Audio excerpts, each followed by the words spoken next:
Hi friends, welcome back to my channel Manvita ಅಡುಗೆ ಮನೆಗೆ ಎಲ್ರಿಗೂ ಸ್ವಾಗತ. ಯಾರೆಲ್ಲ ನನ್ನ ಚಾನಲ್ನ ಸಬ್ಸ್ಕ್ರೈಬ್ ಮಾಡ್ಕೊಂಡಿದ್ದೀರಾ ಎಲ್ರಿಗೂ ಧನ್ಯವಾದಗಳು.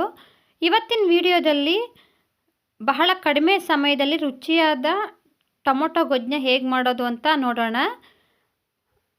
ಮೊದಲನೇದಾಗಿ ಒಲೆ ಮೇಲೆ ಒಂದು ಬಾಣಲೆ ಇಟ್ಕೊಂಡು 3 ಟೇಬಲ್ ಸ್ಪೂನ್ ಎಣ್ಣೆ ಹಾಕ್ಕೊಂಡಿದ್ದೀನಿ. ಎಣ್ಣೆ ಬಿಸಿಯಾದ ನಂತರ ಅರ್ಧ ಸ್ಪೂನು ಸಾಸಿವೆ, 1 ಸ್ಪೂನು ಉದ್ದಿನಬೇಳೆ, 1 ಸ್ಪೂನು ಕಡಲೆಬೇಳೆನ ಹಾಕ್ಕೊಂಡಿದ್ದೀನಿ. ಉದ್ದಿನಬೇಳೆ ಕಡಲೆಬೇಳೆ ಹೊಂಬಣ್ಣ ಬರೋ ತನಕ ಫ್ರೈ ಮಾಡ್ಕೊಳ್ಳಿ. 2 ಈರುಳ್ಳಿನ ಸ್ಲೈಸ್ ಆಗಿ ಕಟ್ ಮಾಡಿ ಹಾಕ್ಕೊಂಡಿದ್ದೀನಿ. ಈರುಳ್ಳಿ ಸ್ವಲ್ಪ ಕಲರ್ ಚೇಂಜ್ ಆಗಿ ಟ್ರಾನ್ಸ್ಪರೆಂಟ್ ಆಗೋ ತನಕ ಫ್ರೈ ಮಾಡ್ಕೊಳ್ಬೇಕು. ಇಷ್ಟು ಫ್ರೈ ಆದ ನಂತರ ಸ್ವಲ್ಪ ಕರಿಬೇವು, 1 ಹಸಿಮೆಣಸಿನ್ಕಾಯಿನ ಉದ್ದಕ್ಕೆ ಕಟ್ ಮಾಡಿ ಹಾಕ್ಕೊಂಡಿದ್ದೀನಿ. ನಿಮಗೆ ಸ್ವಲ್ಪ ಖಾರ ಜಾಸ್ತಿ ಬೇಕು ಅಂದರೆ ಹಸಿಮೆಣಸಿನ್ಕಾಯಿನ ಜಾಸ್ತಿ ಹಾಕ್ಕೊಳ್ಬೋದು. ಈರುಳ್ಳಿ ಜೊತೆನೇ ಇದನ್ನು ಇವಾಗ 1 ನಿಮಿಷ ಫ್ರೈ ಮಾಡ್ಕೊಳ್ಬೇಕು. ಮೀಡಿಯಮ್ ಸೈಜು 3 ಟೊಮೊಟೊನ ಸಣ್ಣದಾಗಿ ಹೆಚ್ಚಿ ಹಾಕ್ಕೊಂಡಿದ್ದೀನಿ. ಹುಳಿ ಟೊಮೊಟೊ ಆದರೂ ಹಾಕ್ಕೊಳ್ಬೋದು, ನಾಟಿ ಟೊಮೊಟೊ ಆದರೂ ಹಾಕ್ಕೊಳ್ಬೋದು. ನಾಟಿ ಟೊಮೊಟೊ ಹಾಕ್ಕೊಂಡ್ರೆ ತುಂಬ ಹುಳಿ ಬಂದ್ಬಿಡುತ್ತೆ, ನೋಡಿ ನೀವು ಹಾಕ್ಕೊಳ್ಳಿ. ಟೊಮೊಟೊ ಮೆತ್ತಗಾಗೋವರೆಗೂ ಫ್ರೈ ಮಾಡ್ಕೊಳ್ಬೇಕು. ಉಪ್ಪು ಅರಿಶಿನ ಏನೂ ಹಾಕ್ಕೊಳ್ಳೋದು ಬೇಡ, ಹಾಗೆಯೇ ನಿಧಾನವಾಗಿ ಮೀಡಿಯಮ್ ಫ್ಲೇಮಲ್ಲಿ ಇಟ್ಕೊಂಡೇ ಫ್ರೈ ಮಾಡ್ಕೊಳ್ಳಿ. ಉಪ್ಪು ಸೇರಿಸಿ ನಾವು ಫ್ರೈ ಮಾಡ್ಕೊಳ್ಳೋದ್ರಿಂದ ಟೊಮೊಟೊ ಬೇಗನೆ ಸಾಫ್ಟ್ ಆಗುತ್ತೆ, ಆದರೆ ನೀರು ಬಿಟ್ಕೊಬಿಡುತ್ತೆ, ಟೇಸ್ಟ್ ಚೆನ್ನಾಗಿರೋದಿಲ್ಲ. ಅದಕ್ಕೋಸ್ಕರ ಉಪ್ಪು ಹಾಕ್ಕೊಳ್ದೇ ಹಾಗೇ ಫ್ರೈ ಮಾಡ್ಕೊಳ್ಬೇಕು. 1 ಸ್ಪೂನು ಅಚ್ಕಾರದ ಪುಡಿ, 1 ಸ್ಪೂನು ಧನಿಯಾ ಪುಡಿ, ಅರ್ಧ ಸ್ಪೂನು ಜೀರಿಗೆ ಪುಡಿನ ಹಾಕ್ಕೊಂಡಿದ್ದೀನಿ.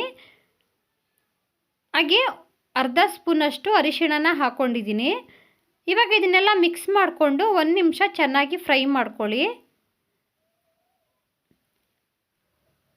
ಟೊಮೊಟೊ ಎಲ್ಲ ಚೆನ್ನಾಗಿ ಫ್ರೈ ಆಗಿ ಗೊಜ್ಜು ಥರ ಆದಮೇಲೆ ನೀರನ್ನ ಸೇರಿಸ್ಕೊಳ್ತಾ ಇದ್ದೀನಿ. 1 ಗ್ಲಾಸಷ್ಟು ನೀರು ಹಾಕ್ಕೊಂಡಿದ್ದೀನಿ. ಇದನ್ನು ಇವಾಗ ಮಿಕ್ಸ್ ಮಾಡಿಕೊಂಡು 2 ನಿಮಿಷ ಚೆನ್ನಾಗಿ ಕುದಿಸ್ಕೊಳ್ಬೇಕು. ಅರ್ಧ ಸ್ಪೂನು ಉಪ್ಪು ಹಾಕ್ಕೊಂಡಿದ್ದೀನಿ. ನಿಮಗೆ ಟೇಸ್ಟ್ಗೆ ಅನುಗುಣವಾಗಿ ನೀವು ಉಪ್ಪು ಹಾಕ್ಕೊಳ್ಳಿ. ಈ ರೀತಿ ಮಿಕ್ಸ್ ಮಾಡಿಕೊಂಡೆ 2 ನಿಮಿಷ ಚೆನ್ನಾಗಿ ಕುದಿಸ್ಕೊಳ್ಬೇಕು. ನೋಡಿ ಇವಾಗೆಲ್ಲ ಚೆನ್ನಾಗಿ ಬೆಂದಿದೆ. ಸ್ವಲ್ಪ ಕೊತ್ತಂಬರಿ ಸೊಪ್ಪನ್ನ ಹಾಕ್ಕೊಂಡಿದ್ದೀನಿ.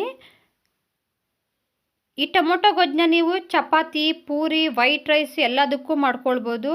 ಬಹಳ ಬೇಗನೆ ಆಗುತ್ತೆ. ಟೊಮೊಟೊ ಈರುಳ್ಳಿ ಒಂದು ಕಟ್ ಮಾಡಿ ಇಟ್ಕೊಂಡ್ರೆ ಸಾಕು, 5 ರಿಂದ 10 ನಿಮಿಷದಲ್ಲಿ ನಾವು ಟೊಮೊಟೊ ಗೊಜ್ಜನ್ನ ಮಾಡ್ಕೊಳ್ಬೋದು.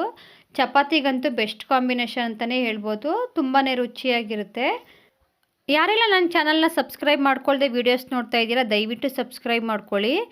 ಹಾಗೆ ನನ್ನ ಚಾನಲ್ನ ಯಾರೆಲ್ಲ ಸಬ್ಸ್ಕ್ರೈಬ್ ಮಾಡ್ಕೊಂಡಿದ್ದೀರಾ ಅವರೆಲ್ರಿಗೂ ಧನ್ಯವಾದಗಳನ್ನ ತಿಳಿಸ್ತಾ ಇದ್ದೀನಿ. ನಾನಿಲ್ಲಿ ಚಪಾತಿಗೆ ಸೈಡ್ ಡಿಶ್ ಆಗಿ ಟೊಮೊಟೊ ಗೊಜ್ಜನ್ನ ಮಾಡ್ಕೊಂಡಿದ್ದೀನಿ. ನೀವು ಪೂರಿಗೆ, ವೈಟ್ ರೈಸ್ ಜೊತೆನೂ ಮಾಡ್ಕೊಳ್ಬೋದು. ವೈಟ್ ರೈಸ್ ಜೊತೆನೂ ತುಂಬಾ ರುಚಿಯಾಗಿರುತ್ತೆ. ನಾನಿವತ್ತು ಮಾಡೋ ಈ ರೆಸಿಪಿ ನಿಮಗೆ ಇಷ್ಟ ಆಗಿದೆ ಅಂದ್ಕೊಂಡಿದ್ದೀನಿ. ಇಷ್ಟ ಆದರೆ ಒಂದು ಲೈಕ್ ಮಾಡಿ, ಶೇರ್ ಮಾಡಿ, ನಿಮ್ಮ ಅನಿಸಿಕೆಯನ್ನು ಕಮೆಂಟ್ ಬಾಕ್ಸಲ್ಲಿ ತಿಳಿಸಿ. ಇನ್ನಷ್ಟು ಈಸಿ ರೆಸಿಪಿಗೋಸ್ಕರ ಮನ್ವಿತಾ ಅಡುಗೆ ಮನೆನ ಸಬ್ಸ್ಕ್ರೈಬ್ ಮಾಡ್ಕೊಳ್ಳಿ. ವಿಡಿಯೋ ನೋಡಿದ್ದಕ್ಕೆ ಎಲ್ರಿಗೂ ಧನ್ಯವಾದಗಳು.